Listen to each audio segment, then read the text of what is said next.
Sir please help me, किसी की जान खतरे में, प्लीज हेल्प मी। एक मिनट रुके, प्लीज प्लीज रिलैक्स, एक मिनट बैठिए, आइए। Please save her life, please आप सेव हर लाइफ। बैठिए आप प्लीज। ले लीजिए।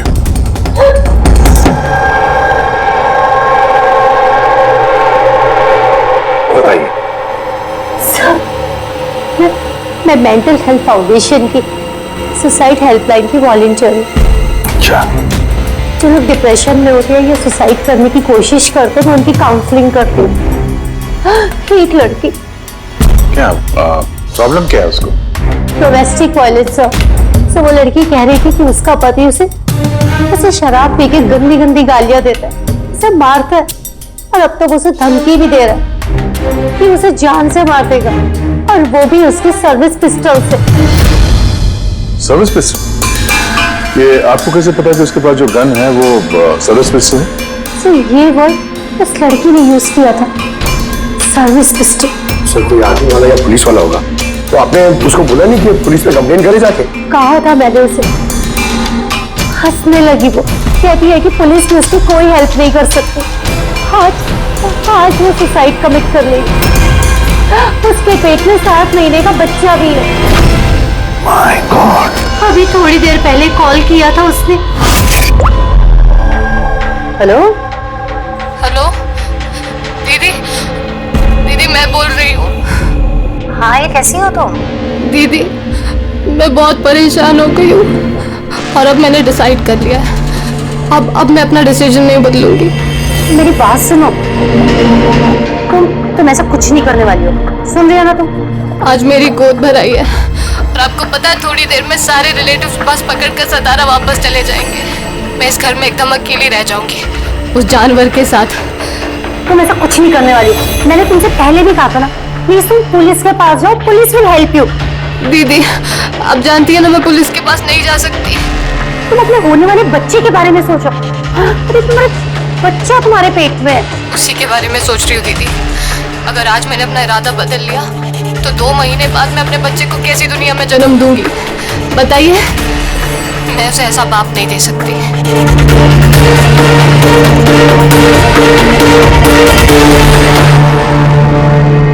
अच्छा, क्या उसका नंबर मिल सकता है? नो सर, हमारे सारे कॉल्स एनक्रिप्टेड होते हैं। ना तो हमारे पास पेशेंट का नाम होता है और ना नंबर। पेशेंट की आइडेंटिटी सीक्रेट रखते हैं। हाँ, शायद फिर लोग कॉल ही ना करें, ये सोच के कि उनका मजाक बनेगा। सर वो नंबर पता लगाने के लिए तो बहुत ऑर्डर लगेगा सर। नहीं अभिजीत, इसमें वक्त चला जाएगा और वक्त नहीं है हमारे पास। वो बेचारी लड़की इतने महीनों से टॉर्चर सह रही है, और तो और उसके पेट में 7 महीने का बच्चा है। ऊपर से हमारे पास उसके बारे में कोई जानकारी भी नहीं है सर। ये डायरी है मेरे पास, जो भी कोई कॉल करता है ना तो उसमें सब डिटेल्स होती है। मैं अपनी स्टडी के लिए नोट्स बनाती हूँ, शायद इस डायरी से आपको कोई मदद मिल सके। सर लास्ट पेज पे लिखा है सारे रिश्तेदार बस पकड़ के सातारा चले जाएंगे।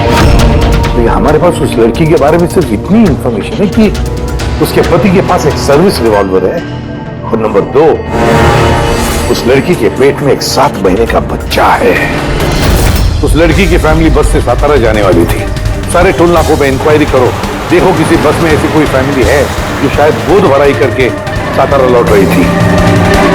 शहर में जितने भी गायनेकोलॉजिस्ट हैं उन सबके पेशेंट्स की लिस्ट चेक करो और देखो ऐसा कौन सा पेशेंट है जो अभी 7 महीने की प्रेग्नेंट है।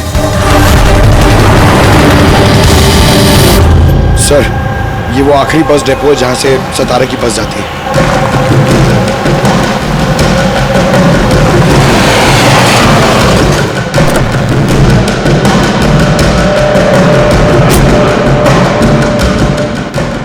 हाँ, 1 मिनट है। आज दोपहर को यहाँ इस डिपो से सतारा के लिए एक बस जाने वाली थी ना? एक बस निकलने वाली थी सर, लेकिन 1 घंटा पहले। लेकिन वो इंजन खराब हो गया तो लेट हो गया। वो बस कहाँ पे? ये बस है। ये वाला? हाँ हाँ। ये आप लोग सतारा जा रहे हैं क्या? हाँ क्यों? आप लोग यहाँ कोई गोद भराई सेरेमनी के लिए आए थे? हाँ, लेकिन आप लोग कौन है? देखो हम लोग सीआईडी से हैं। ये गोद भराई किसकी थी? मेरी कजिन नैना की। लेकिन हुआ क्या है? ये नैना कहाँ रहती है? उसका घर का एड्रेस देना सर। B200 शांति निवास Versova. Thank you, thank you. हाँ क्या? यहाँ पे डिपो में एक फैमिली मिली है। हाँ, उसी की फैमिली है। लड़की का नाम नैना है। एड्रेस है B200 शांति निवास वर्सोवा। 200 वर्सोवा? यार गायनाकोलॉजिस्ट ने भी हमें यही एड्रेस दिया है। तुम वहां पहुंचो, हम लोग वहीं मिलते हैं। ठीक है, हम लोग पहुंचे। ओके। वर्सोवा।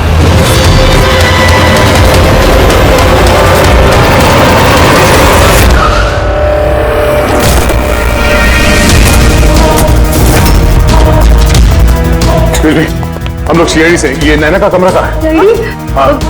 सर ऊपर जाके राइट, लेकिन क्या हुआ? क्या हुआ सर?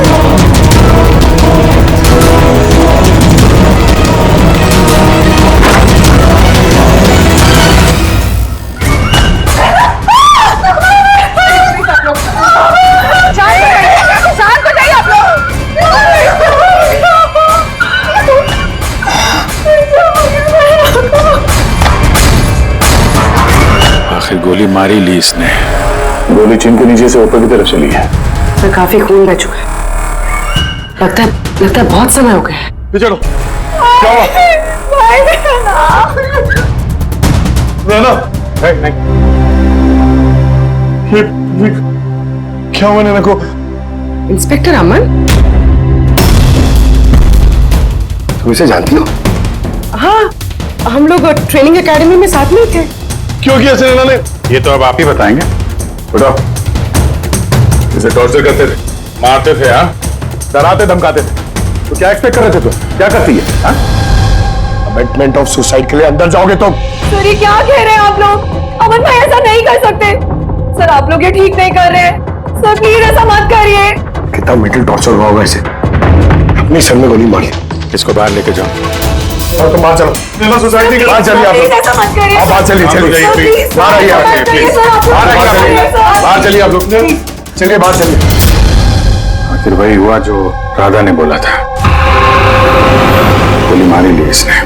बॉडी को फॉरेंसिक लैब भेज देते हैं और एसीपी साहब कंफर्म कर देते हैं कि नैना को हम लोग बचा नहीं पाए।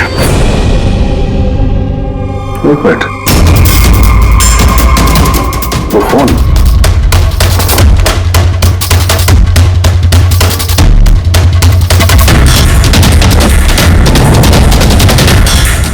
तो दिख नहीं रहा। ये नैना का फोन किसी ने देखा है क्या? आपको मालूम? किसी ने कहीं देखा हो? हाँ?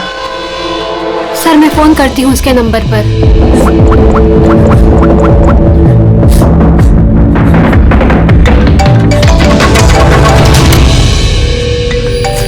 यश बेटा इधर आओ।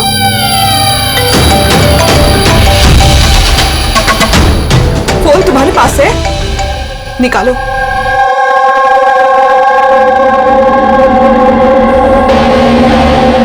मैंने गेम खेलने के लिए लिया था चाची के कमरे से। कोई बात नहीं बेटा। क्या? बेटा ठीक से याद करके बताओ, जब तुमने फोन लेने के लिए यहाँ पर आए थे तो क्या देखा तुमने?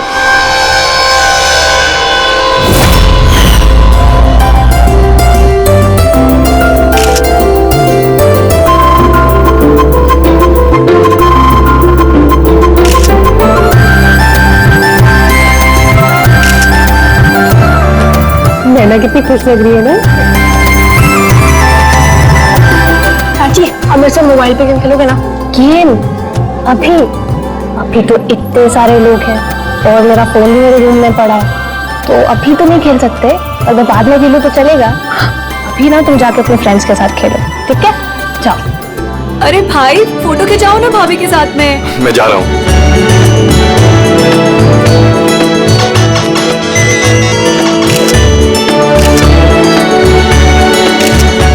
यशवता तुम फिर से मोबाइल लेके बैठ गए। मम्मा प्लीज ज्यादा डिस्टर्ब मत करो यार प्लीज। चाची का फंक्शन है और तुम यहाँ पे बैठ के गेम खेल रहे हो। हाँ बस थोड़ी देर प्लीज। उनको बुरा लगेगा ना। चलो बेटा चलो, फुटबॉल चलो। नो मम्मा बहुत गेम खेल लिए, अब कल तक नो फोन।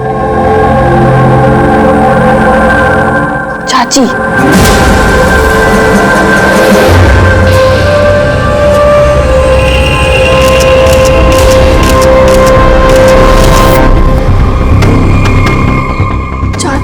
फोन किधर होगा?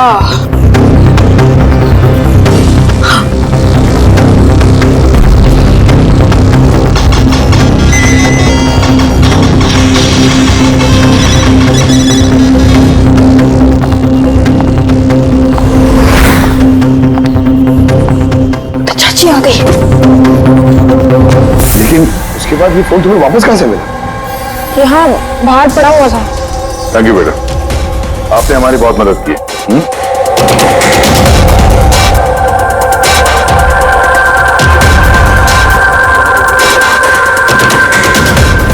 मिस्टर अमन, आप खुद बताएंगे या हम लोगों को पूछना पड़ेगा?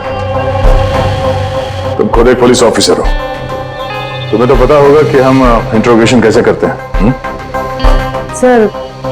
सर मैं अमन को ट्रेनिंग के दिनों से जानती हूँ। He was one of the best officers. Sir मुझे नहीं लगता है कि अमन ऐसा कर सकता है। लोग बदलते हैं पूर्वी, सारे एविडेंसेस अमन के खिलाफ है, ये तुम अच्छी तरह से जानती हो। मुझे विश्वास नहीं हो रहा कि आप सब लोग को ये सच समझ रहे हैं कि मैंने नैना पे हाथ उठाया होगा।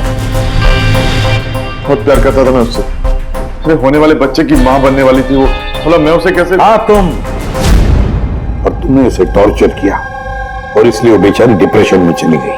गलतफहमी है ये आपकी,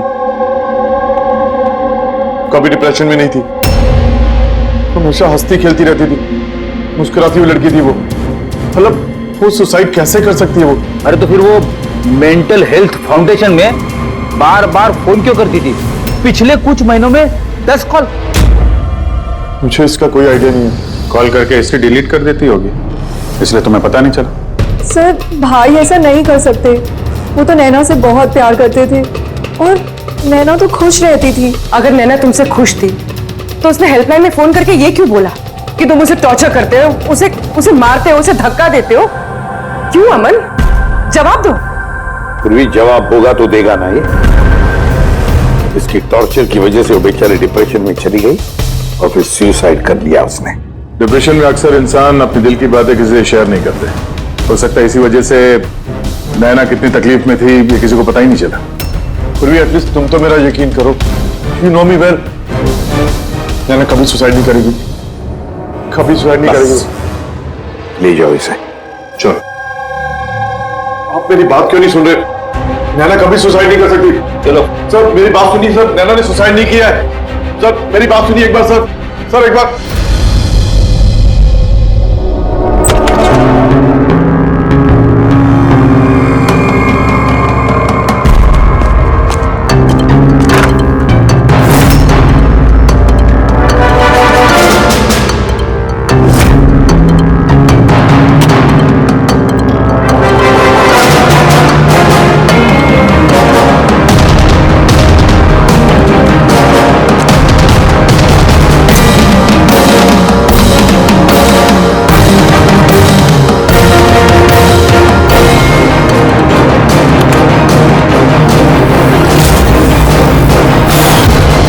सर अगर नैना सुसाइड करने वाली थी तो उसने अपने होने वाले बच्चे के लिए ऑनलाइन वेबसाइट से बेबी प्रोडक्ट्स की शॉपिंग क्यों की?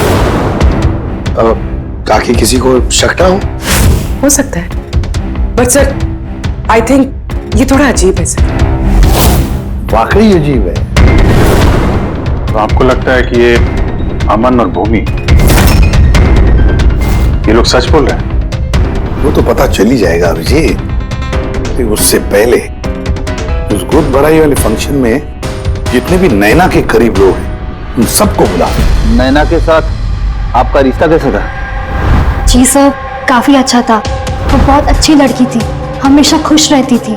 तो आपको कभी ऐसा लगा कि उसके साथ कोई प्रॉब्लम है, कुछ गड़बड़ है? हम काफी बातें करते थे, लेकिन कभी ऐसा लगा नहीं कि उसे अपने हस्बैंड से या शादी से कोई प्रॉब्लम है। यश बेटा, आपको चाची कैसी लगती थी? प्यार करती थी आपसे? हाँ, चाची हम बच्चों से बहुत प्यार करती थी और मुझसे भी बहुत प्यार करती थी।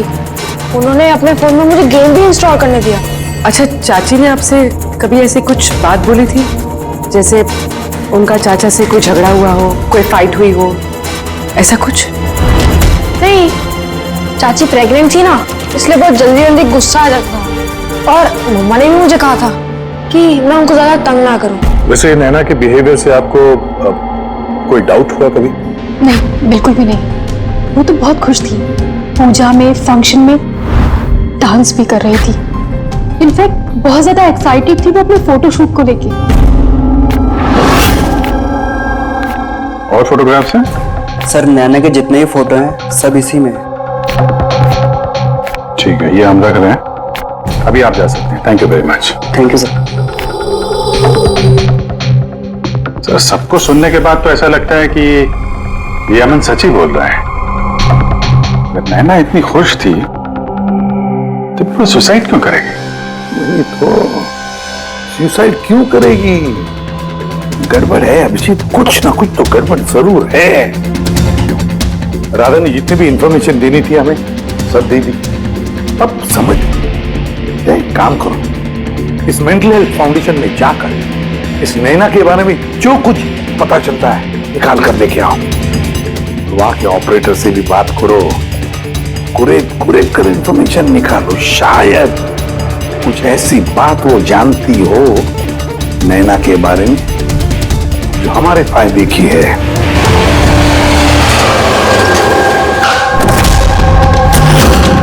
हम सीआईडी से आपसे कुछ पूछताछ करनी है। ये नंबर से आपके फाउंडेशन के हेल्पलाइन पर एक लेडी कॉल करती थी, उन्होंने सुसाइड कर लिया। इसकी पूरी इंफॉर्मेशन चाहिए हमें। कब कॉल किया था, कितनी बार किया था, कॉल टाइम, पूरी डिटेल। मैं भी चेक करता हूँ।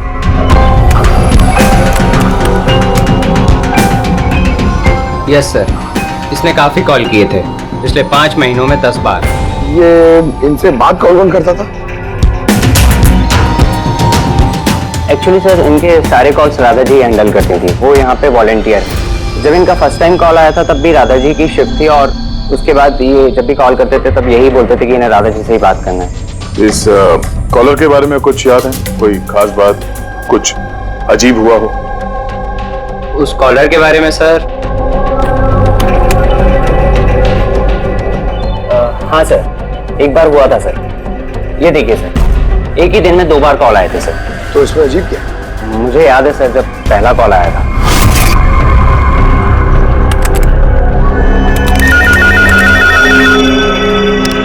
Hello, how may I help you? Hello, मुझे राधा जी से बात करनी है। जी श्योर। हेलो राधा जी, आपके लिए कॉल है। थोड़ी देर बाद उसी नंबर से वापस कॉल आया। Hello, how may I help you? Hello, मैं नैना बोल रही हूँ।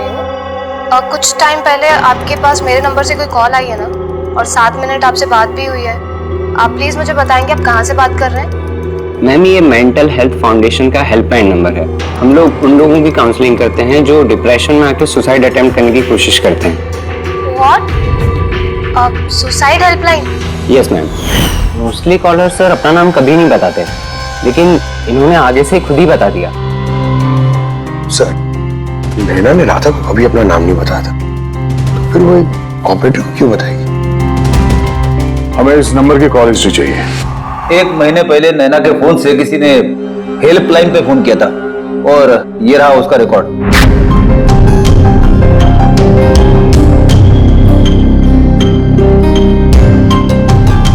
10 तारीख को तो सेकंड सैटरडे था।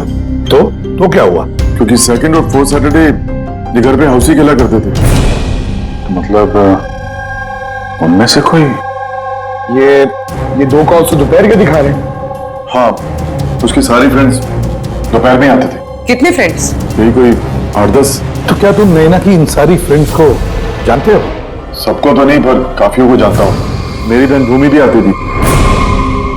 भूमि, एक बात बताओ, पिछले महीने जब तुम नैना के घर गई थी हाउसी खेलने के लिए, तब ऐसा कुछ हुआ वहां पर? मेरा मतलब है कोई अजीब सी घटना, या फिर आपस में या फिर गेम में कुछ भी? नहीं सर, ऐसा तो कुछ भी नहीं हुआ। हम हमेशा जैसे खेलते थे वैसे ही खेल रहे थे। और नैना, उसे देख के कुछ डाउट हुआ? सर, नैना तो खुश थी, इनफैक्ट मस्ती कर रही थी। हाँ, मगर कुछ देर बाद पता नहीं एकदम सीरियस हो गई, परेशान सी हो गई। पता नहीं उसे क्या हो गया था। 5151 लगता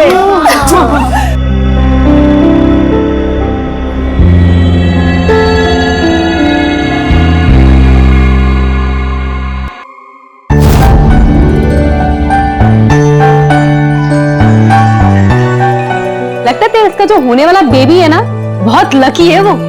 हाँ यार, वरना पहले कभी नैना इतना जीतती नहीं थी। ओहो, लगता है कोई जेलस हो रहा है। अरे नैना, भाई को फोन कर लो ना, रात को डिनर का ऑर्डर करने के लिए रिमाइंड कराना है। फोन कर मेरा। अरे एक काम करो, लो अभी मेरे फोन से बात कर लो। हेलो, हाँ वो शाम को ना प्लीज खाना ऑर्डर कर देना।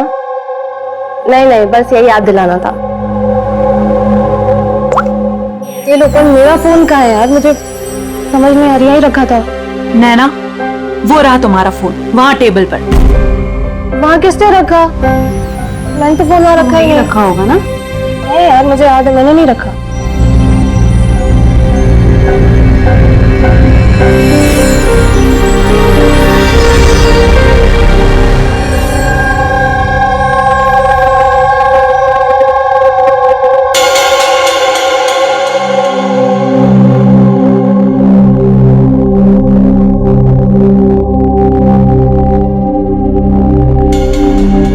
किसने कॉल किया होगा? क्या हुआ? तू ठीक है ना? हाँ, क्यों? जानवी, तुम्हें कोई टेंशन तो नहीं है ना? नहीं, कोई प्रॉब्लम नहीं है। क्यों? तो तुम लोगों को अगर कोई भी प्रॉब्लम है ना, तो प्लीज मुझे बताना। कौन सी प्रॉब्लम? क्या बोल रही हो तुम? तुम्हें क्या हो गया अचानक? अरे कुछ नहीं, प्रेगनेंसी में ऐसे मूड स्विंग्स होते रहते हैं, ये नेचुरल बात है। चलो हम सब लोग गेम कंटिन्यू करते हैं। सर, नैना भूमि के फोन से अमन से बात करी थी दोपहर 1:03 से लेकर 1:04 तक। 1:04 तक? ये सुसाइड हेल्पलाइन पे जो पहला फोन गया था 7 मिनट वाला सर, ये 12:57 से 1:04 तक चला है, और दूसरा 1:20 से 1:21 तक। मतलब अभिजीत, वो 7 मिनट वाला कॉल नैना ने नहीं किया था, क्योंकि उस वक्त नैना अमन से बात कर रही थी भूमि के सेल फोन पर। एग्जैक्टली। मतलब वो फोन नैना के फ्रेंड्स में से किसी ने किया था? आपने देखा था किसी को उसका फोन उठाते हुए या फिर उसका फोन यूज करते हुए? नहीं, मैंने तो किसी को भी नहीं देखा। मतलब वो कॉल्स किसी और ने किए थे। और सर, नैना को जब अपना फोन मिला और उसने last dialled unknown number check किया और उसने उस नंबर पे कॉल किया, तो उसे पता चला कि वो नंबर किसी सुसाइड हेल्पलाइन का नंबर है।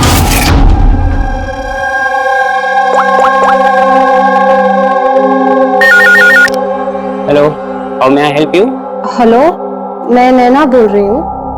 कुछ टाइम पहले आपके पास मेरे नंबर से कोई कॉल आई है ना, और 7 मिनट आपसे बात भी हुई है।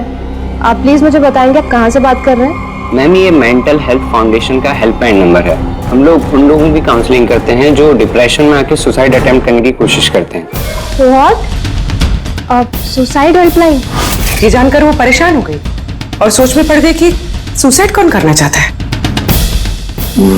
सर, अगर ये फोन कॉल नैना ने नहीं किया है, तो इससे पहले जितने फोन कॉल्स किए गए हैं, हो सकता है वो भी नैना ने किसी और ने किया।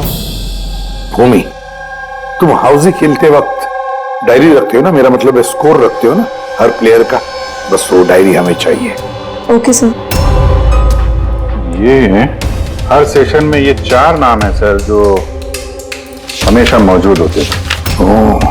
भूमि, पारुल, जानवी और शीतल।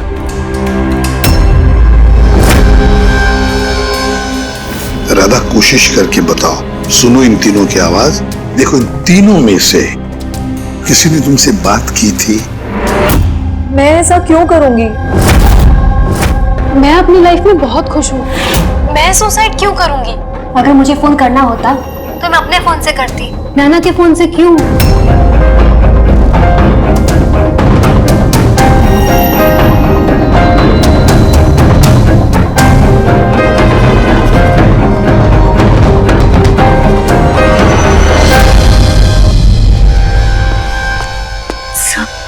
सर इन तीनों में से कोई आवाज नहीं है। सर हाँ ये तीनों तो साफ मना कर रहे हैं, बस एक शीतल बच्ची है, उसके बारे में कुछ पता ही नहीं चल पा रहा है। कुछ पता नहीं चल पा रहा है मतलब क्या? सर इन तीनों में से कोई शीतल को जानता ही नहीं। जानवी बता रही थी कि शीतल नैना को उसके गायनेकोलॉजिस्ट के क्लिनिक में मिली थी और वहां पर उनकी ऐसी ही दोस्ती हो गई। शीतल को कोई भी पर्सनली नहीं जानता है। कोई बात नहीं, इन तीनों की हेल्प लेते हैं और शीतल का स्केच बनवाते हैं, फिर देखेंगे।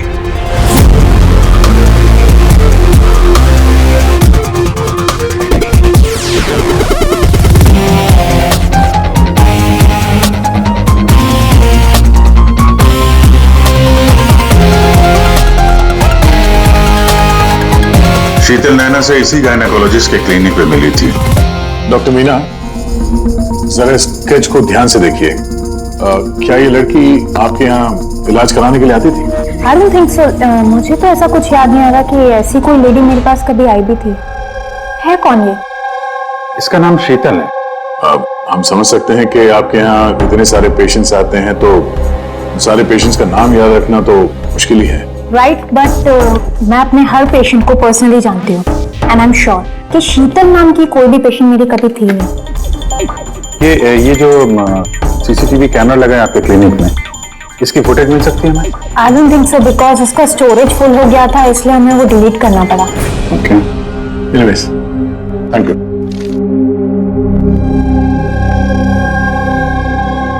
लगता है ये शीतल का भी पेशेंट थी ही नहीं, सिर्फ नैना से दोस्ती करने आई थी यहाँ।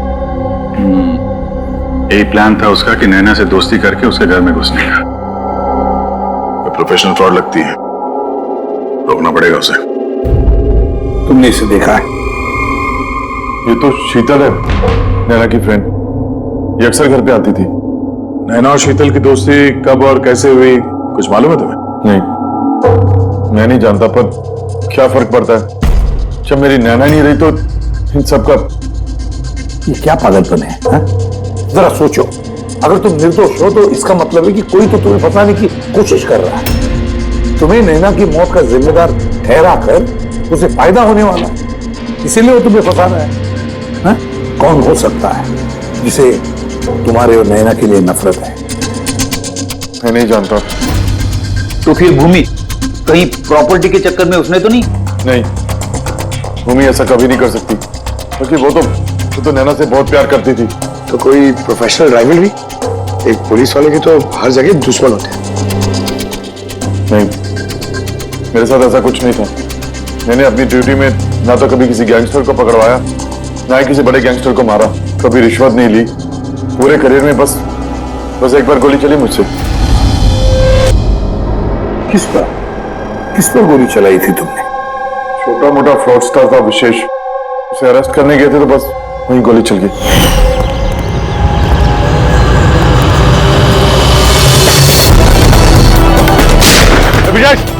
इंस्पेक्टर,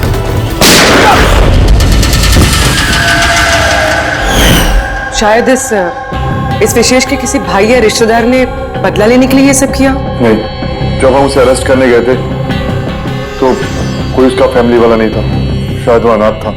ठीक है, अगर विशेष के आसपास का ही कोई है तो हम उसे नहीं छोड़ेंगे। सर, अमन सही कह रहा था, विशेष का सच में कोई नहीं, फैमिली, बीवी, बच्चे, कोई नहीं। तो फिर इसका बदला कौन ले रहा है फिर? फैमिली वाले नहीं, दोस्त ही सही। दोस्तों ने लिया होगा बदला। दोस्ती के लिए आजकल कौन अपनी जान खतरे में डालता है सर? ये सब तो पुरानी फिल्मों में होता था, जय वीरू, हेरा फेरी। अब कहाँ सर? ये क्या है?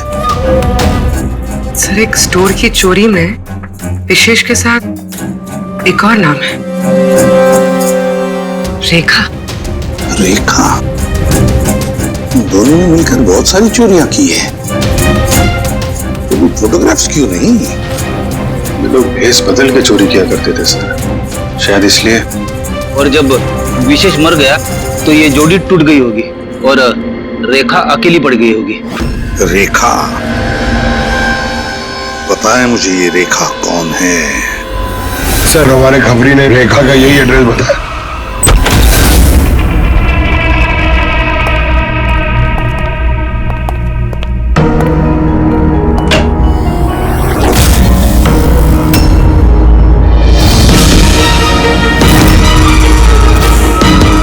देखो जरा।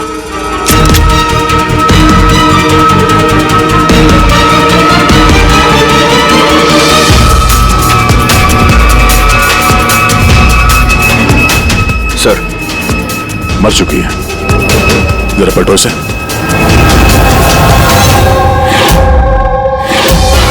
शीतल? हमारा शक सही था, शीतल ही रेखा है। मगर सर, हम लोग को तो लग रहा था कि ये सब शीतल ने किया है। पंकज कोई और ही है सबके पीछे। उसे पता चल गया था कि हम शीतल तक किसी भी हाल में पहुंच जाएंगे।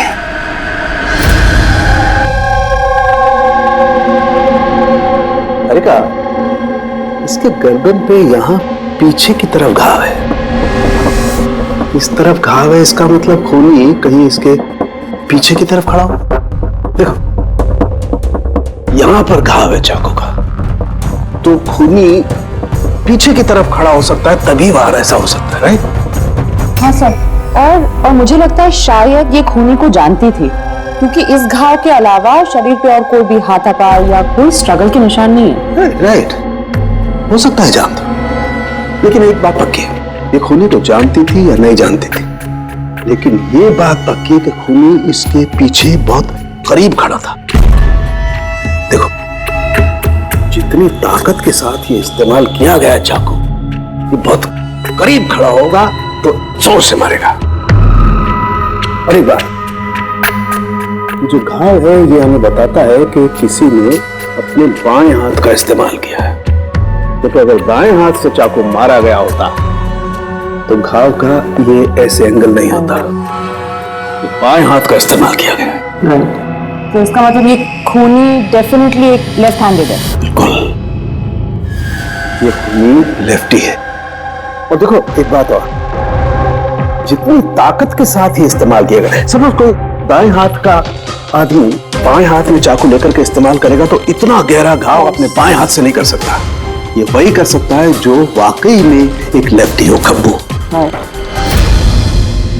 खूनी लेफ्टी है, एक बहुत बड़ा क्लू है। बता देते हैं उनको, जनाब एसीपी साहब को।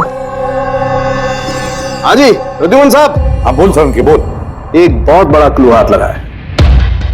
जिस किसी ने भी चाकू का इस्तेमाल किया है वो आदमी लेफ्टी है, left hander. Thank you Solanki. Solanki का फोन था, बता रहा था खूनी खब्बू है। सर हम तो आपको पहले ही सब कुछ बता चुके हैं, फिर हमें यहाँ पे क्यों रोका गया है? क्योंकि सच अभी तक सामने नहीं आया। कल रात नैना का फोन आप सबके हाथ में आया था। ठीक से याद करके बताइए और क्या हुआ था। शायद आप में से किसी ने उसे देखा हो या सुना हो, किसी से बात करते हुए। यश बेटा, आई होप आपकी मेमोरी तो अच्छी है, कुछ याद है आपको? आप हमारी मदद नहीं करेंगे? लेकिन मैंने किसी को नहीं देखा। सच्ची? आपको जो कुछ भी याद है बता दो। आई प्रॉमिस कि हम में से आपको कोई कुछ नहीं बोलेगा। मैं चाची के रूम में गया था थोड़ी देर के लिए फोन लेने के लिए, फिर मैं गेम खेल रहा था और कोई आ रहा था वहां से, फिर मैंने फोन को वहां पे साइड पे रख के चला गया था। कौन सा गेम खेल रहे थे तुम? सॉरी, चाची के मोबाइल पे तुम यही गेम खेल रहे थे? हाँ, मैं और मेरा दोस्त नीरज, हम लोग हमेशा यही गेम खेलते हैं। ये गेम तो काफी लोग एक साथ खेल सकते हैं और सब लोग एक दूसरे को देख भी सकते हैं। तो नीरज तुमको भी देख रहा होगा, तुमने फोन वहां पे रखा तो सर फोन तो रिकॉर्ड कर रहा होगा ना? वहां पे क्या हुआ नीरज के फोन से पता चल सकता है। चलो हम नीरज को बुला लेते हैं। नीरज बेटा घबराओ मत, यहां तो हम सब तुम्हारे दोस्त हैं, बस कुछ पूछना है तुमसे, इंफॉर्मेशन चाहिए। जो तुम लोग गेम खेलते हो ना मोबाइल पर, उसके बारे में। जब तुम अपने मोबाइल पर गेम खेल रहे थे यश के साथ, तब यश तुम्हें दिख रहा था ना? हाँ।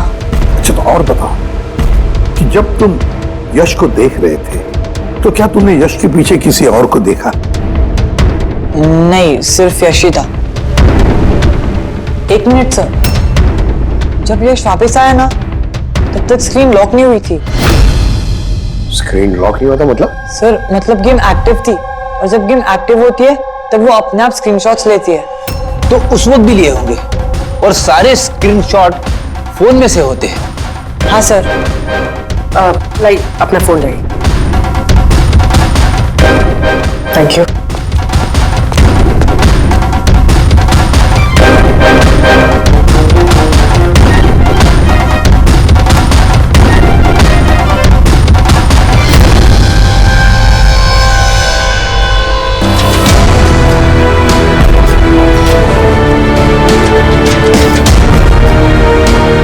ये कौन?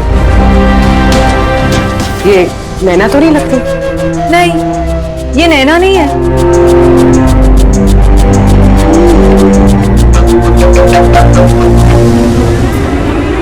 एक मिनट, तो जूम करना इसमें।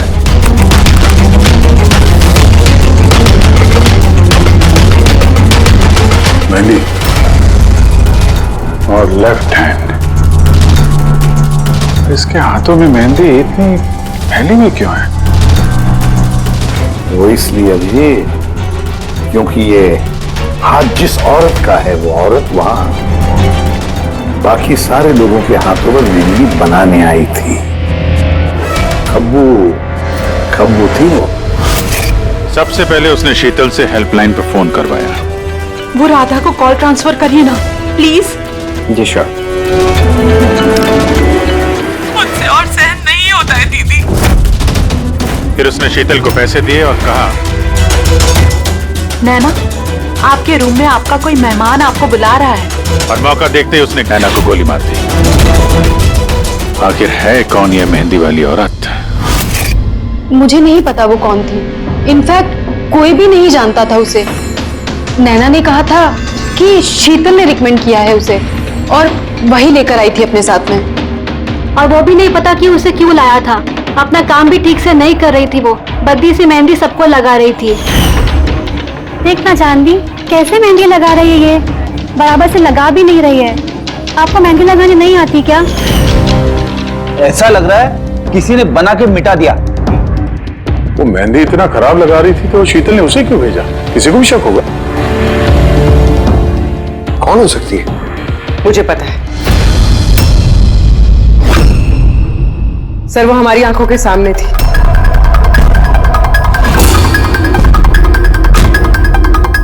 और हमने उस पर शक ही नहीं किया।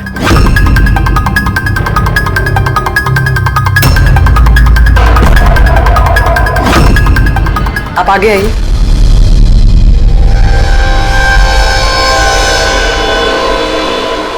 अपना लेफ्ट हैंड दिखाइए।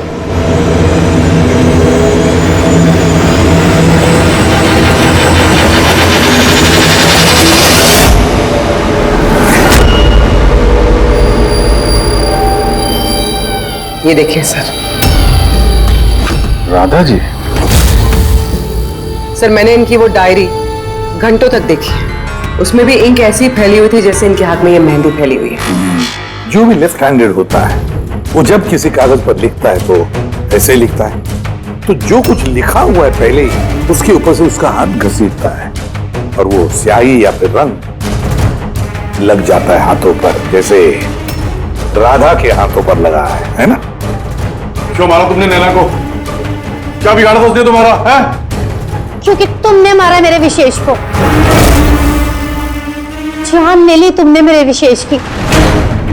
प्यार करती थी मैं विशेष को, उसके बच्चे की मां बनने वाली थी मैं। और तुमने एनकाउंटर में उसे गोली मार दिया मेरे विशेष को। तुमने मार दिया तुमने मेरे बच्चे को। और इसलिए तुमने फैसला कर लिया कि तुम अमन से बदला लो। हाँ, जब मुझे पता चला कि विशेष इस दुनिया में नहीं रहा, तो इस सदमे से मेरा बच्चा मेरी कोख में ही मर गया। सिर्फ इसकी वजह से तुमने जान लिए मेरे बच्चे की। जब मुझे पता चला कि नैना माँ बनने वाली है तो मेरा मेरा खून खौल उठा।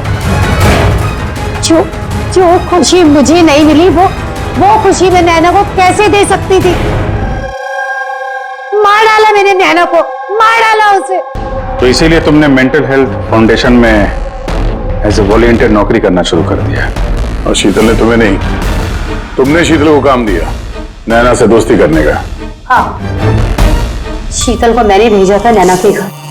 तो वो नैना के घर से मुझे फोन किया कर मेरी हेल्पलाइन नंबर पर और लोगों से पूछा करे मेरे बारे में। और दूध भराई में भी मुझे शीतल ही नैना के घर बुलाया था। और मैं वही थी। मुझसे अब और सहन नहीं होता है दीदी, मैं जा रही हूँ। अब अपना आखिरी काम करो, नीचे जाके नैना को यहाँ भेजो। अभी भेजती हूँ। और हाँ, मोबाइल को बाहर रख के जाना। आपके रूम में आपका कोई मेहमान आपको बुला रहा है। अमन को अब पता चलेगा अकेले होने का एहसास क्या होता है। ये तो होना ही था।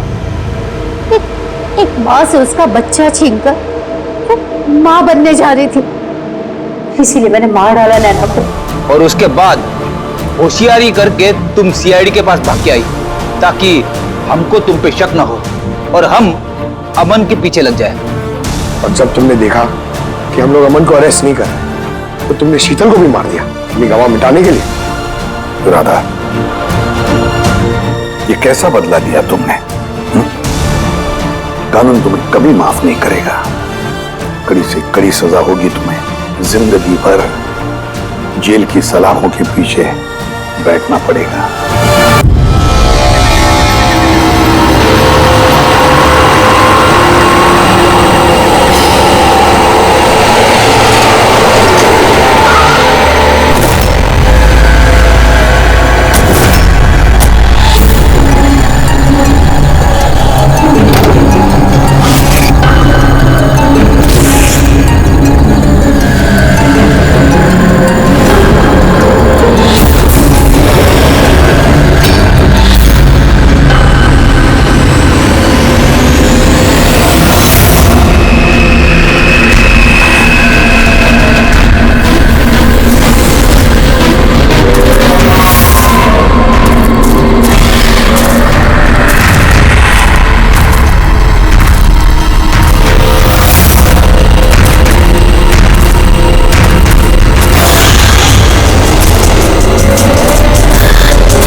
यही खत्म। अब कभी किसी को कुछ पता नहीं चलेगा।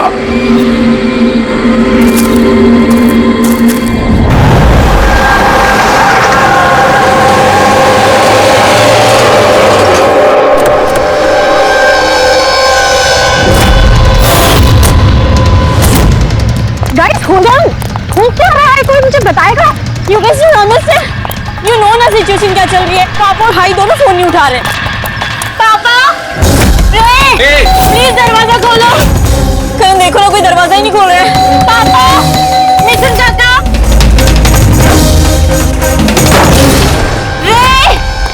मिथुन काका,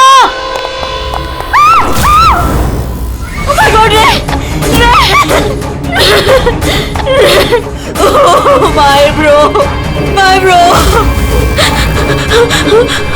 he's no more.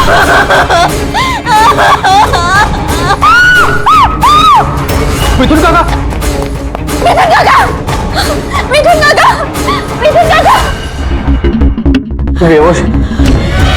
पापा, पापा, पापा, पापा, पापा,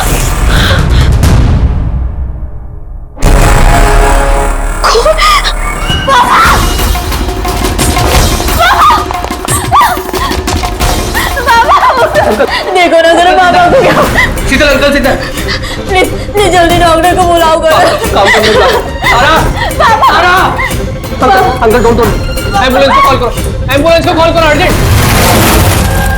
शीतल, जब तुम वहां खंडाला में थी तब ये सब हुआ? हाँ जी सर, एक्चुअली वहाँ हमारी प्रॉपर्टी को लेके कुछ प्रॉब्लम्स चल रही थी, इसीलिए मैं और करण वहाँ गए थे। करण? Ji, he is my lawyer. अच्छा। सर वो लैंड शीतल के नाम पे थी, इसलिए उसे वहाँ होना ही था। यस सर, बहुत इंपॉर्टेंट मीटिंग थी। आप? शीश तारा, माय असिस्टेंट।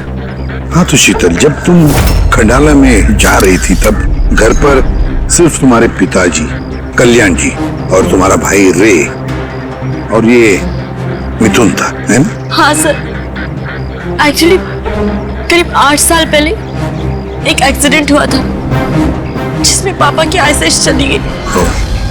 पापा देख नहीं सकते और मिथुन काका उनका अकेले ध्यान नहीं रख पाएंगे, इसलिए रे वो यहीं रुक गए। मुझे उन दोनों को अकेले छोड़ना ही नहीं चाहिए था।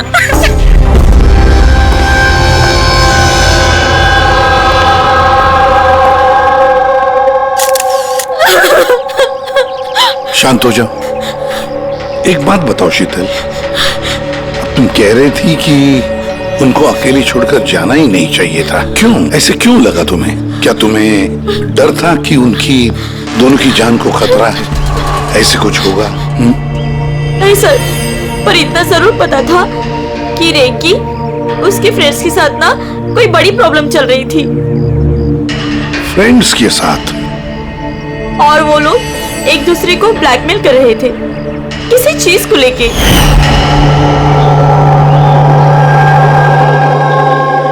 तू ऐसा हम लोग साथ कैसे कर सकता है?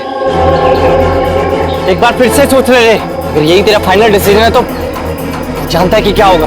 आई डोंट केयर, मैं तो सिर्फ सही टाइम का वेट कर रहा हूँ। पर अगर किसी को कुछ पता चल गया तो? पागल हो गई हो क्या? अगर तुम ऐसे बिहेव करती रहोगी तो श्योरली किसी ना किसी को तो डाउट हो ही जाएगा। गाइस, अगर हम कंट्रोल में हैं तो वी आर सेफ। गाइस, तुम लोग अपना देख लो, मुझे ऑनेस्टली नहीं पता है कि मैं क्या करने वाला हूँ।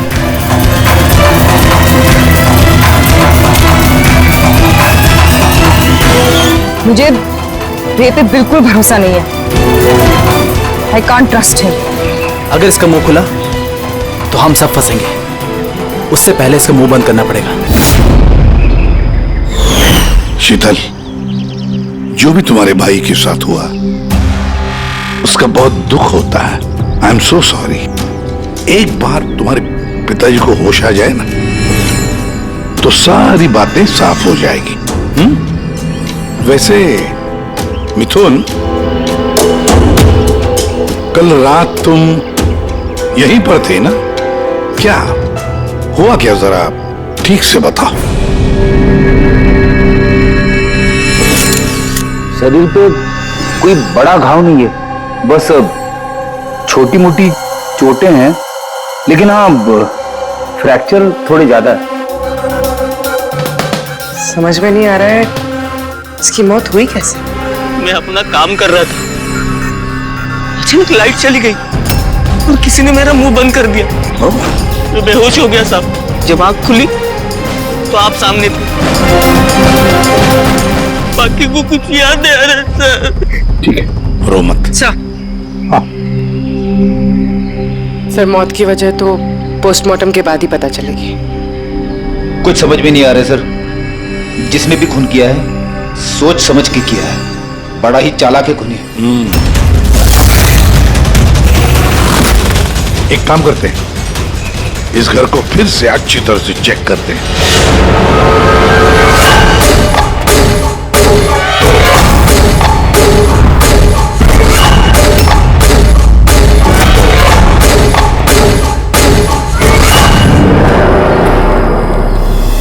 ग्लास तोड़कर अंदर घुसा है घर के अंदर।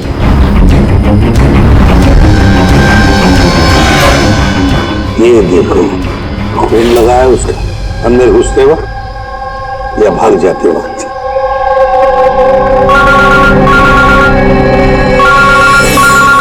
Hello, ACP Pradyuman. अच्छा, कल्याण जी को होश आ गया?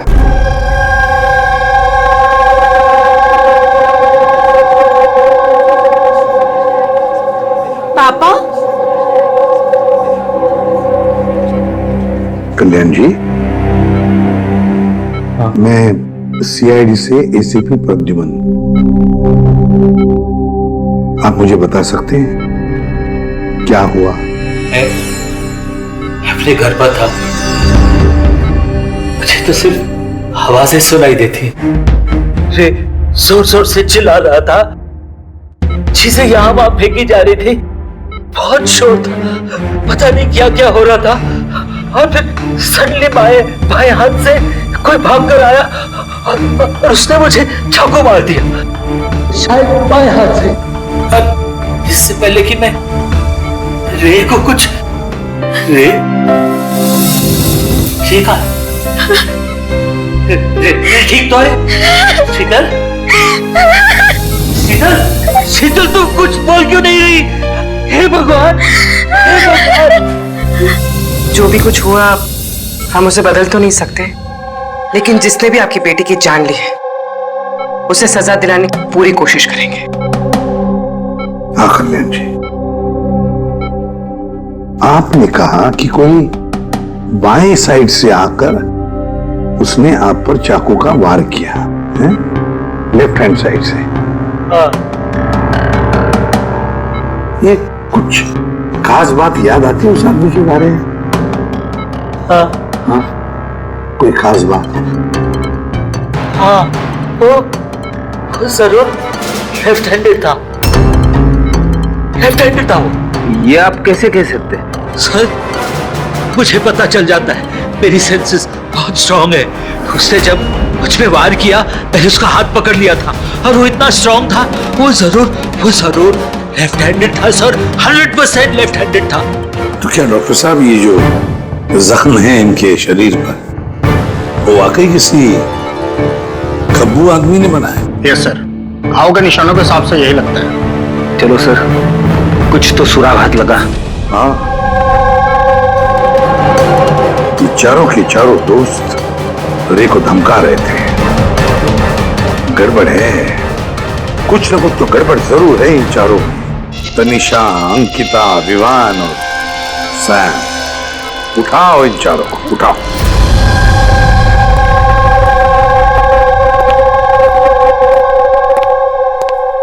नमस्ते सर। आप?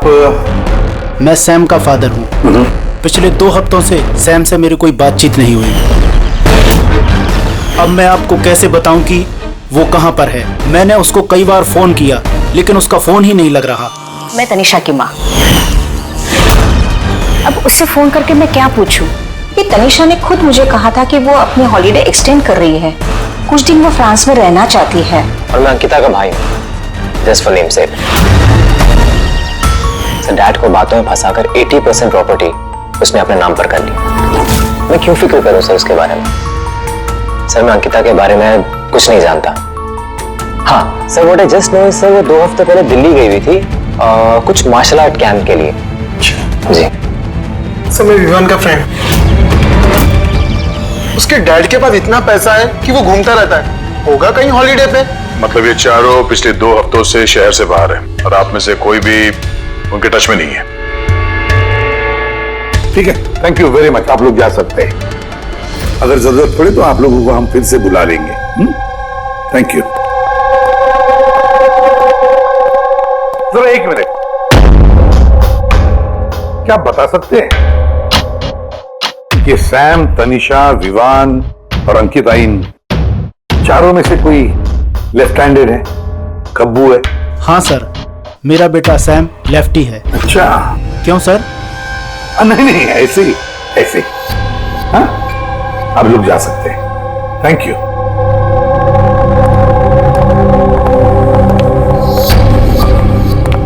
सर, कहीं ऐसा तो नहीं कि इन चारों ने मिलके रे को मार दिया हो सकता है सर, और उसी डर की वजह से ये चारों कहीं ना कहीं जाके छुप के बैठे होंगे। सर, ये चारों की लोकेशन का पता चल गया। सर कल रात सैम, तनीषा, अंकिता और विवान इन चारों की मोबाइल लोकेशंस शीतल के घर के 3 किलोमीटर के रेडियस में थी। सैम, तनीषा, अंकिता, विवान, रे, उन पांचों में कोई एक राज छुपा हुआ है। कोई ऐसा राज जो वो पांचों किसी को बताना नहीं चाहते थे। वो राज अपने पास ही रखना चाहते थे। हो सकता है ये रे कमजोर पड़ गया हो, बस तो राज किसी को पता ना चले। रे किसी को ना पता है, इसलिए रे को खत्म कर दिया। ये पता करना होगा सर कि वो कौन सा राज था जिसकी वजह से रे की जान चली गई। सर एक बात समझ में नहीं आ रही है, ये चारों फरार क्यों हो गए? इन्हें तो खून करते हुए किसी ने देखा ही नहीं। एग्जैक्टली, लाइट चली गई थी सर, और वो कल्याण जी देख नहीं सकते थे और नौकर मिथुन बेहोश पड़ा था, तो वहां से भागकर कोई शक अपने ऊपर ओढ़ के क्यों लेगा? सर पता नहीं क्यों ऐसा लगता है कुछ मिसिंग है। जब ट्रेस करना शुरू करते हैं सर, अगर ये शहर से बाहर गए हैं तो किसी railway station, airport, bus station, hotel से तो गए होंगे, तो उनके क्रेडिट कार्ड और डेबिट कार्ड के डिटेल्स निकलवाते हैं। कहीं से भी हो, जहां से भी हो, इन चारों के लोकेशन के बारे में हमें इंफॉर्मेशन चाहिए, जल्द से जल्द। अब बोल रहा हूं क्या? ये रे की हड्डियों का एक्सरे। इस रे पर बहुत जबरदस्त ताकत के साथ वार किया गया। एक झटके में इसकी गर्दन की हड्डी टूट गई। बस एक बार तो इसके रिब केज पर इतना जबरदस्त किया गया है कि एक ही झटके में इसके रिब केज की बाईं हड्डियां 12 की 12 पसलियां एक साथ एक झटके में टूट गई। और वो भी कमाल की बात यह है कि एक ही सिमेट्री में। एक झटके में 12 पसलियां? नतीजा हार्ट का रुक जाना, हार्ट ब्लॉक। इसके हार्ट पर जबरदस्त प्रेशर पड़ा। कमाल की बात यह है बॉस कि जितनी ताकत के साथ इस पर वार किया गया है, इतनी ताकत हाथों से या किसी भी हथियार से पैदा नहीं की जा सकती। इसे देख करके तो ऐसा लगता है जैसे खूनी जानता था बॉस, खूनी जानता था कि किस पॉइंट पर वार किया जाए कि एक ही झटके में सारी की सारी पसलियां एक साथ टूट जाए, एक सिमेट्री में। हाथों से कोई इतना फोर्स तो पैदा नहीं कर सकता। हाँ, कर सकता है अगर कोई मार्शल आर्ट्स का जानकार हो तो। जैसे कुंफू, कराटे, ताइक्वांडो, इन सब में खास किस्म के मूव्स होते हैं जिससे इतना फोर्स पैदा किया जा सकता है। ये हो सकता है बस। अभी अटैक उसी ने किया जिसे मार्शल आर्ट्स की जानकारी है, जैसे आर्मी बैकग्राउंड का कोई। Martial arts?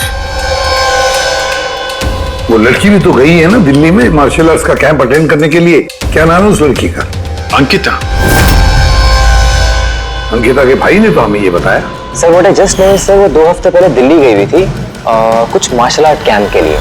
और सर कत्ल की रात उसका फोन शीतल के घर के आसपास ही था, उसी ने किया होगा। सैम के साथ मिलके। कल्याण जी पर जिसने भी चाकू का वार किया था वो आदमी खब्बू था, लेफ्ट हैंडेड। हाँ सर, मेरा बेटा सैम लेफ्टी है। ये हो सकता है क्योंकि शीतल के घर की जिस खिड़की पर से हमें वो ब्लड सैंपल मिला था, उसका डीएनए सैम के डैड के डीएनए के साथ मैच होता है। मतलब सैम वही था और अंकिता भी। बस अब हमें ये पता लगाना है कि ये सैम, तनीषा, अंकिता और विवान इस वक्त है कहां पर। अच्छा, आप कैब ड्राइवर, आप उस वक्त कहाँ थे?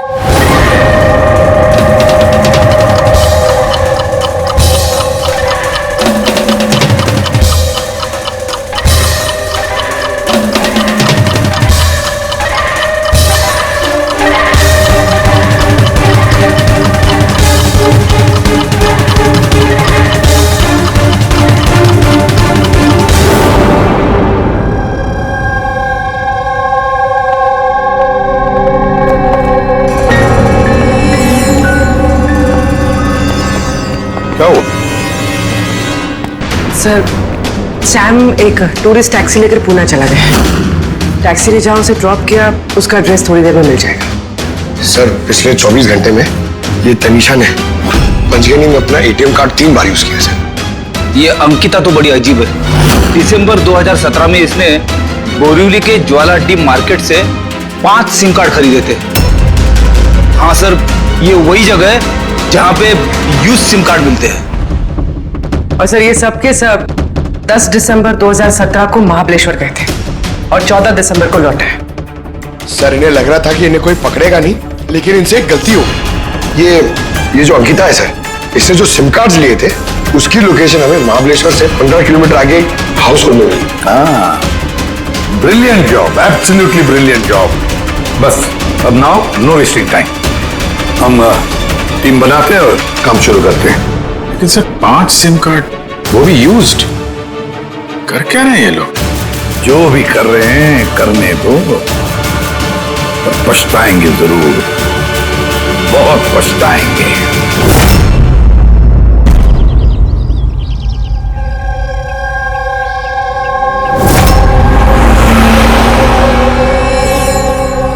किसका फोन है?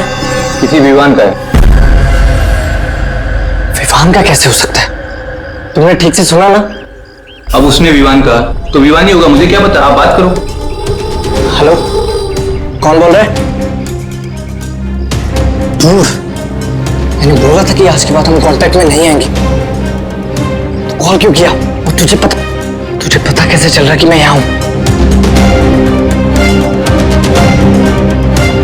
ओके, तो वहीं रुक, मैं आ रहा हूं।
बीच रास्ते इसकी बॉडी मिली है सर। किसी ने दिन दहाड़े भरे मार्केट में गोली मारी है। लॉन्ग डिस्टेंस शॉट था, ऑब्वियसली स्नाइपर होगा। स्नाइपर लॉन्ग डिस्टेंस से गोली चलाई, मतलब किसी को पता भी नहीं चला होगा कि गोली चली कहां से और फिर गोली चलाई किसने। Anyway, thank you very much. जी सर। सर हम लोग तनीषा तक पहुंचने ही वाले थे कि किसी ने इसे भी मार दिया। वही तो सर, ये इत्तेफाक तो नहीं हो सकता सर।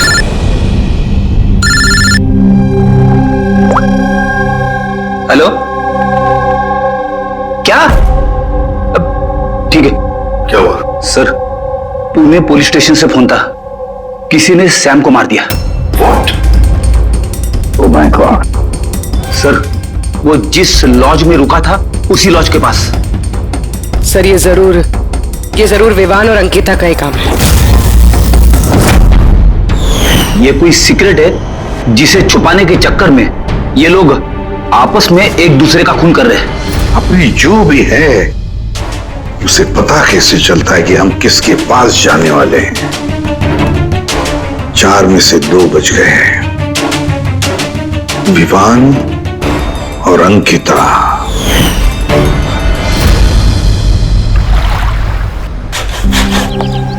सबसे तो नहीं, मैं अंकिता से मिला था, उससे बात हुई थी मेरी। अंकिता से? जी। यही थी वो? हाँ, ये वही लड़की है जिसने मुझे पेमेंट दिया था, 2 दिन के 20,000 रुपए। 2 दिन के 20,000 वो मान गए? ऐसी क्या इमरजेंसी थी? अच्छा, उन 2 दिनों में आपने उनसे या उनके ग्रुप के बाकी लोगों से मिले थे? नहीं सर, मैं किसी से नहीं मिला।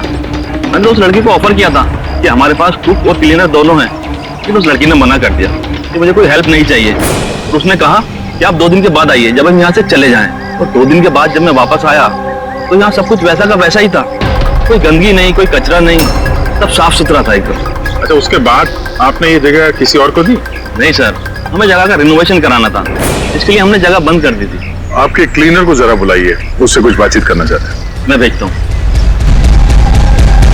बिना क्लीनर और बिना कुक के 2 दिन यहाँ पे रहे, कुछ ना कुछ तो खिचड़ी पकी रही थी यहाँ पे। ये कॉटेज की सफाई तुम्हें करते हो? जी सर। चलो।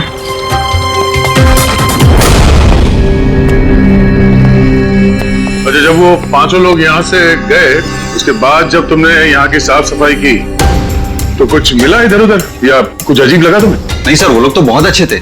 जाने से पहले पूरी जगह को एकदम चकाचक साफ करके गए। पता नहीं कौन सा साबुन, क्या डिटर्जेंट यूज किया, पूरा घर चमका दिया था। वाह, हाँ, सफाई हो रही है। ये कौन सा डिटर्जेंट है मैडम जी? अरे कुछ नहीं, वो रात को पार्टी हुई थी ना तो ज्यादा गंदा हो गया है। तुम लोग हम कर लेंगे। बस, साफ कर जाओ। एक मिनट।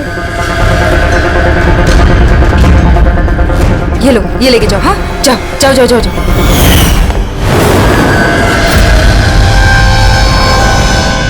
बहुत महंगी है सर, मैंने तो पहनी नहीं कभी, वरना लोग कहते चोरी की। महंगी तो है, पर फिलहाल ये महंगी घड़ी हमारे पास रहेगी। जी सर। आइए, आप तो आइए।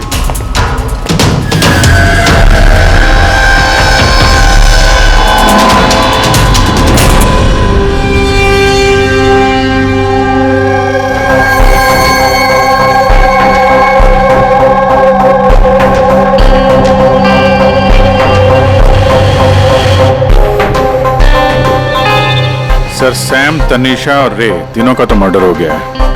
अब बचे विवान और अंकिता। खूनी इन दोनों में से ही कोई हो सकता है। ये विवान ही होगा, उसी ने सैम को फोन करके लॉज के बाहर बुलाया था। तो जो भी हो, उसे पता कैसे चलता कि हम कहां जाने वाले हैं, और जब भी हम वहां पहुंचते तो उससे पहले ही वो वहां पहुंचकर फोन करके निकल जाता है। सैम किस लॉज में ठहरा है और तनीषा रोड पर कहां मिलेगी, ये सारी इंफॉर्मेशन तो हमारे पास थी ना, उन तक कैसे पहुंची? सर शायद वो लोग एक दूसरे के कांटेक्ट में हो। नहीं पूर्वी, बिल्कुल नहीं, क्योंकि लॉज के मालिक ने बताया कि सैम को जब विवान का फोन आया तो सैम को झटका लग गया। मैंने बोला था कि आज के बाद हम कांटेक्ट में नहीं आएंगे। कॉल क्यों किया? बॉस, क्राइम सीन पर ये जो शोपीस मिला है, इस पर ऑक्सीजन प्रोड्यूसिंग डिटर्जेंट मिला है। इसे ऑक्सीजन प्रोड्यूसिंग डिटर्जेंट से साफ किया गया है। ये क्या है? रेडी एक ऐसा डिटर्जेंट होता है जिससे सारे के सारे एविडेंस एकदम साफ किए जा सकते हैं, खून के निशान तक। हमें कोई डीएनए नहीं मिल सकता। मतलब सर ये हॉलिडे होम में खून हुआ था? एग्जैक्टली। और हाँ, ये घड़ी, इस पर अलग अलग लोगों की उंगलियों के निशान तो हैं ही, साथ ही इस पे मुझे किसी का डीएनए भी मिला है। तो शायद रे इसी खून का पर्दाफाश करने वाला होगा। पूर्व एक काम करो, ब्यूरो में जाओ, खून की रिपोर्ट्स चेक करो, मिसिंग पर्सन्स की रिपोर्ट्स चेक करो, देखो किसी भी रिपोर्ट में इस घड़ी का जिक्र किया है क्या। यार इन 5 में से बचे हैं 2, विवान और अंकिता। अगर खूनी विवान या अंकिता को कांटेक्ट करना चाहे तो फिर वो जो 5 यूज्ड सिम कार्ड्स है ना, वो इनके पास होंगे। उन्हीं में से किसी नंबर पर वो फोन करेगा, है ना? वो नंबर ट्रैक करते हैं। सर, तनीषा का खून हुआ पंचगनी में, सैम का खून हुआ पुणे में। दोनों जगहें 100 किलोमीटर दूर, जबकि खून हुए सेम टाइम पे। और एक ही टाइम पे कोई 2 जगहों पे कैसे हो सकता है सर? कोई तो है जो इस प्लान में शामिल है। मान लिया दया कि कोई और है इस खूनी के साथ। एक बार ये विवान और अंकिता हमारे पंजे में आ जाए ना, तो सारे सवालों का जवाब मिल जाएगा। एक काम करो अभिजीत, साइबर डिवीजन से एक हैकर को बुला दो।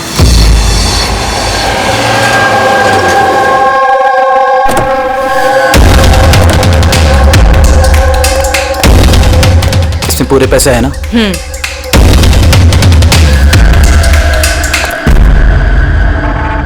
एक मिसिंग रिपोर्ट तो दर्ज हुई है जिसमें इस घड़ी के बारे में लिखा हुआ है। कोई रणधीर कुमार नाम का एनआरआई था। कब फाइल हुई थी रिपोर्ट? 6 दिसंबर 2017। कोई करण जोशी ने फाइल की थी। जी ये देखिए।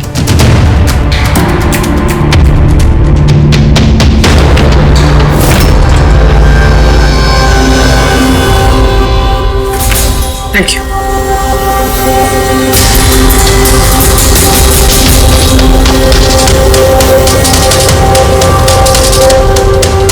कहीं उन लोगों ने इस रणधीर को तो नहीं मार डाला? और कहीं ये करण रणधीर की मौत का बदला तो नहीं ले रहा? Karan? Ji, he is my lawyer.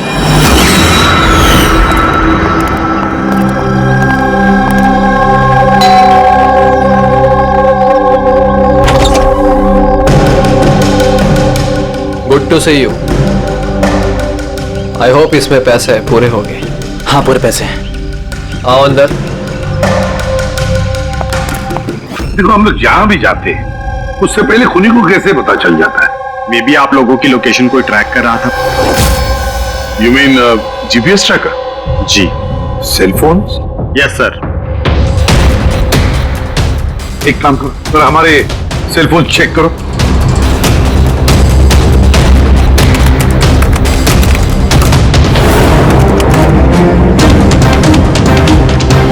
तुमने पैसे मांगे थे, हम लेकर आए हैं। अब वो एविडेंस दो और सब खत्म करो। खत्म करूं? जैसे तुम लोगों ने रणधीर को खत्म किया था। करण, हमें सबूत दो। देता हूं, लेकिन उससे पहले मैं तुम्हें किसी से बुलाना चाहता हूं। कौन? बुलाता हूं।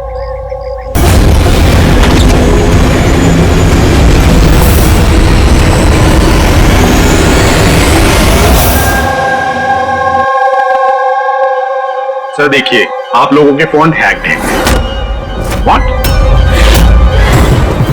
हैक? अब करण मरने वाले से रिलेटेड है?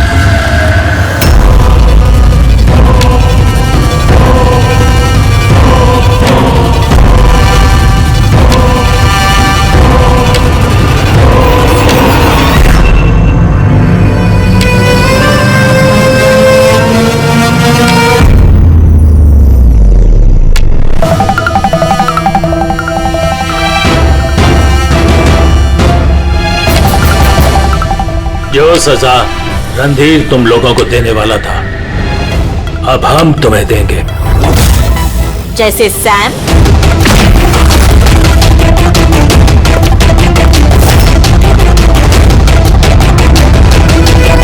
तनिषा और रे को दी। अब तुम दोनों की बारी है। तभी रणधीर की आत्मा को शांति मिलेगी।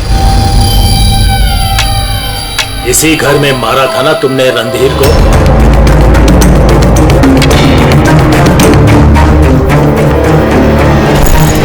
करण,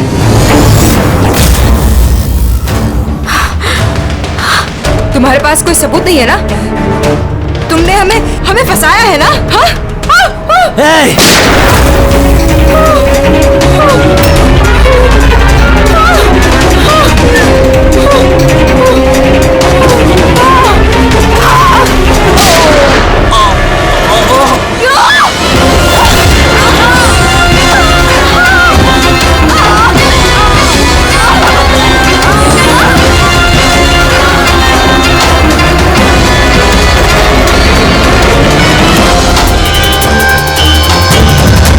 तुम्हें क्या मालूम? तुम तो देख भी नहीं सकते, पर मानना तो पड़ेगा। बस यही प्रॉब्लम है आजकल के तुम जैसे नौजवानों की। बहुत जल्दी होती है तुम जैसे आजकल के नौजवानों को किसी भी नतीजे पे पहुंचने के लिए। ये पकड़ो। कौन कहता है कि तुम्हें देखने के लिए मुझे नजरों की जरूरत है?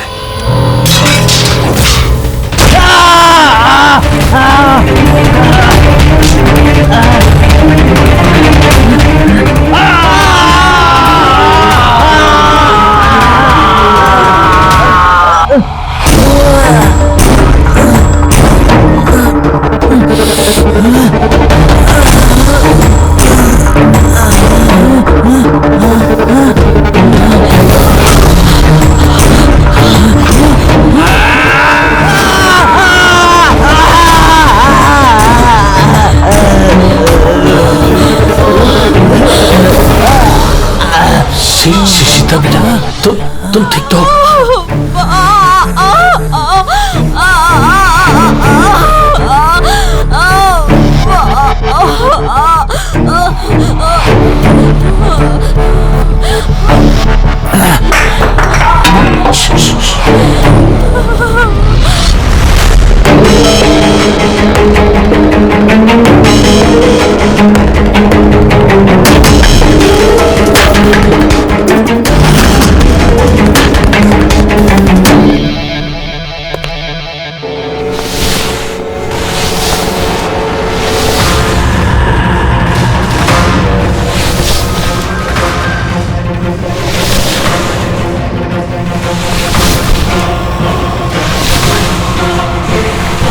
बरसों से मैं स्पेशल फोर्सेस में था। दुश्मनों को तो मैं चुटकी भर में सूंघ कर निकाल देता था।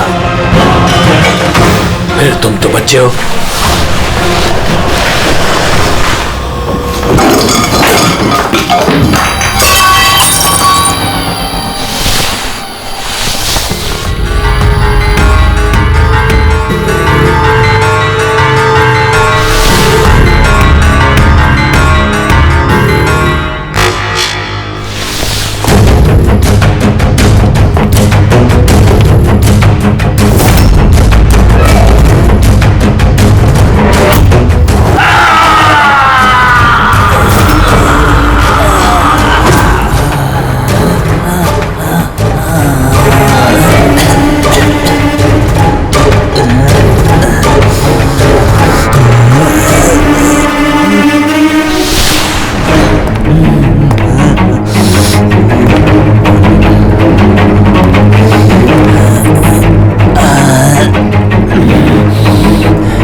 मैं तो अंधा हूं ऑफिसर, लेकिन आप देखकर बताइए कि मैंने उसका सारा शरीर बेकार कर दिया है या नहीं, या तुम एक और।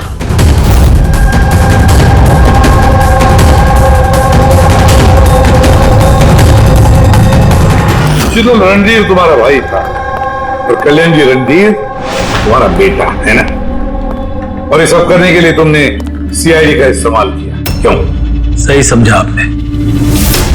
रणधीर शीतल का भाई था और मेरा बेटा। यानी रे का भाई?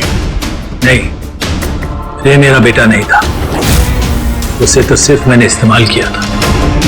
हमें गुमराह करने के लिए, ताकि हम विवान, अंकिता और सैम तनीषा के पीछे लग जाए और उन्हें सजा दिलवाए, ताकि आपका बदला पूरा हो सके। हम उसे मारना नहीं चाहते थे।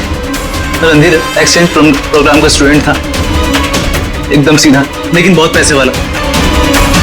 अंकिता हमेशा से ही एक हाई फाई लाइफ जीना चाहती थी, उसी ने ये प्लान बनाया और रणधीर को किडनैप करके उसे पैसे मांगने।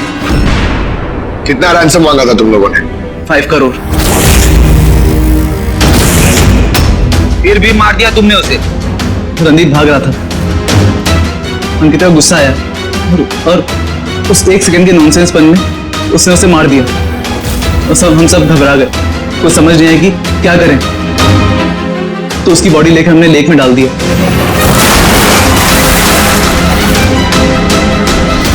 रे को ये बात हजम नहीं हुई है? और यहीं पर तुम्हारा प्लान गड़बड़ हो गया। सर वो रणधीर की इंडिया में सारी रिस्पॉन्सिबिलिटी मेरी थी। कल्याण अंकल और शीतल तो न्यूयॉर्क में थे, लेकिन रणधीर का केयरटेकर मैं यहाँ था। इन लोगों को पैसा देने के बाद भी इन्होंने रणधीर को नहीं छोड़ा, मार दिया। तो मैं घबरा गया, मुझे कुछ समझ नहीं आया। फिर एक दिन रे का कॉल आया। मुझे बिलीव नहीं हो रहा है कि हमने उसको। I'm sorry. कुछ नहीं होगा तुम्हें। तुम सिर्फ हमें बता दो कि बाकी के दोस्त लोग कहाँ हैं। अंकल वो सब बाहर चले गए जब तक ये रणधीर का केस सॉल्व नहीं हो जाएगा ना। अंकल वो वापस नहीं आएंगे। कहाँ है वो? मुझे उस बारे में कुछ भी नहीं पता। ये तो हमारे पास था ही, बस उन चारों को पकड़ना था, और ये काम हम अकेले नहीं कर सकते थे। तो इसीलिए तुमने हमारा इस्तेमाल किया, क्यों? रे से सारी इंफॉर्मेशन निकालने के बाद तुम लोगों ने उसे एक दर्दनाक मौत दी, ताकि हम लोग वो केस इन्वेस्टिगेट करें और ये सारी कहानी निकल के सामने आए। साथ में हमें सारे एविडेंसेस दे दिए, उन चारों के मोबाइल नंबर्स, और सैम जिस पैथोलॉजी लैब में काम करता था वहां से उसके ब्लड सैंपल मंगवा लिया। हम सबके फोन्स हैक किए। काफी अच्छी प्लानिंग थी। लेकिन एक बात भूल गए तुम, सजा देने का काम तुम्हारा नहीं, कानून का है। रणधीर की मौत का बदला तो तुमने ले लिया, लेकिन सजा अपने आप को दी है, अपने आप को। इस तरह के और भी एपिसोड देखने के लिए हमारे चैनल को सब्सक्राइब करें और बेल आइकन दबाना ना भूलें।